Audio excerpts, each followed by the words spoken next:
Well, hi guys, it's that time. It's our Bible teaching snippet of the day. Let me start out by telling you guys I appreciate so much all of you who share my little Bible teaching snippets that I hop on Facebook and do. It's so good that people get to hear about the goodness of God and how good our Father is and the goodness of Jesus. My goal is to teach people that God is a good God and that His character and nature is always goodness. And if we would tell people that, they would want to get to know Him the way that we know Him and we continue to know Him. So anyway, yesterday on my snippet, I had my little JD on here, and all the girls are just crazy about him because he's so cute. Anyway, I enjoyed giving you the testimony about the little boy. But at the end of it, I told you I wanted to go into some more healing scriptures and mine out some stuff about Jesus and the way that He healed people. Today I'm going to go over to the account of where Jesus heals a Gentile woman's little girl. And I'm over in the account of Matthew chapter 15, verses 21 through 28. Now this is also recorded by Mark, and that's in chapter 7, verses 24 through 30. And I'm not going to do a line-by-line teaching like I did on my last teaching of Jesus healing the kid that had the epileptic demonic spirit. But I do want to mine out something today. So here we go. I'm going to read out of my Amplified Bible Classic Edition. And now this is not just your regular Amplified Bible that you see in bookstores now. It's the Classic Edition. So here we go, guys. I'm in verse 21 of Matthew chapter 15. And going away from there, Jesus withdrew to the district of Tyre and Sidon. And behold, a woman who was a Canaanite from the district came out, and with a loud, troublesome, urgent cry begged, "Have mercy on me, O Lord, Son of David. My daughter is miserably and distressingly and cruelly possessed by a demon." But He, being Jesus, did not answer her a word. His disciples came and implored Him and said, "Send her away, for she is crying out after us." And Jesus answered, "I was sent only to the lost sheep of the house of Israel." But she came and knelt, worshiping Jesus, and kept praying, "Lord, help me." And Jesus answered, "It is not right and proper to take the children's bread and throw it to the little dogs." And she said, "Yes, Lord, even the little pups eat the crumbs that fall from their little young master's table." And Jesus answered her, "O woman, great is your faith. Be it done for you as you have wished." Your daughter was cured from that very moment. Okay, well, her daughter was cured from that very moment. So Jesus, did you notice He didn't even go to her house? He didn't speak healing over her or anything. He just made a decree, "Your daughter is healed."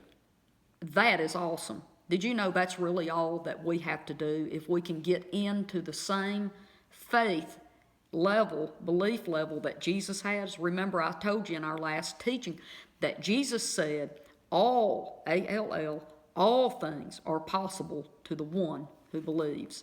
So if we can get to where Jesus was at, we don't even have to lay hands on people. We don't have to pray for them. We don't have to go see them. We can make a godly decree and it will happen. But what I want to teach about on this particular teaching snippet out of here, if you'll notice, again, this woman knew without a doubt that her daughter had an unclean spirit. In fact, in the account of Mark chapter 7, verses 24 and 30, Mark calls it an unclean, defiled spirit. But here, Matthew records it as a demon.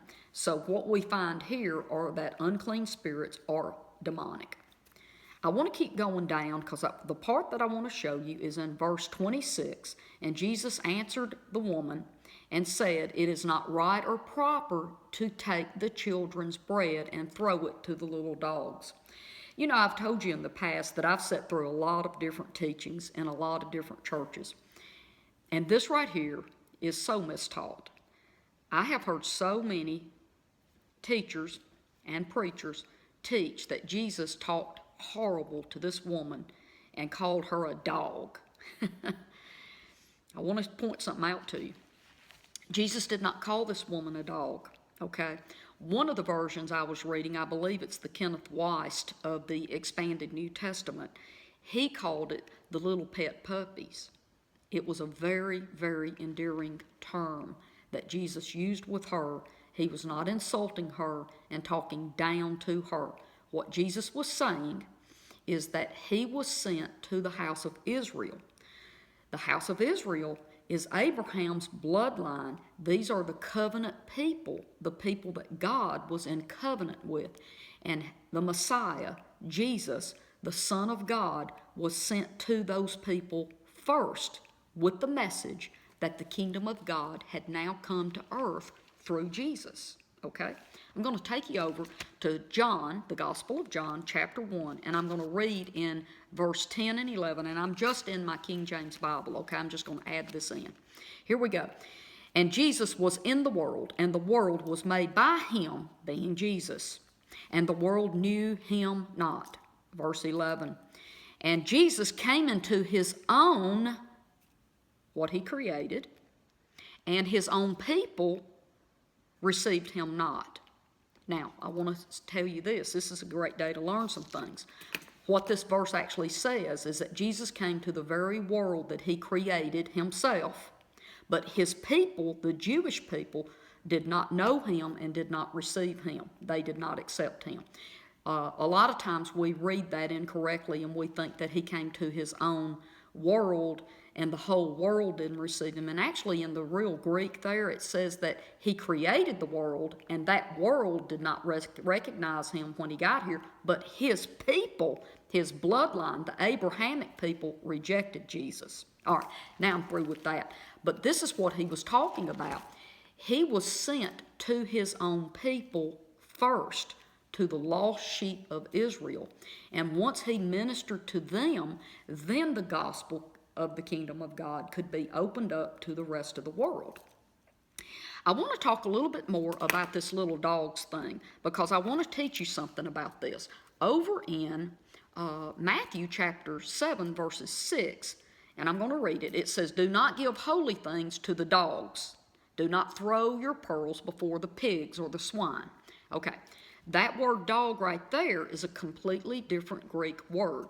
And that word does mean to people who are, the dog there means a scavenger. Okay, it doesn't mean that it's owned by anybody. It's a scavenger. And one version of it calls it a hound. And basically they were considered impure like the pigs, okay? So that's a different Greek word. Now I want to take you over to Philippians chapter 3, verse 2, where the word dog is used again. And it says, "Watch out and beware of those who do evil, for those are like dogs." Okay, that is the same word as in the Matthew 7 that I just showed you.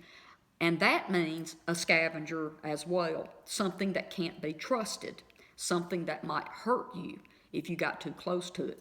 But this particular account of the Syrophoenician woman wanting healing for her little girl, that was a very, very enduring term. It meant that it was a house pet, someone that the child loved very dearly. And here's the key. I'm going to wrap it up for you.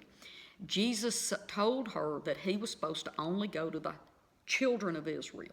And the lady says, "Yeah, but did you know that even those children love us enough that they will give us some of their scraps off the table? And you, Jesus, I will take your scraps because it's enough to heal my baby girl." God bless you guys, and I'll see you again right here on Facebook. Bye-bye.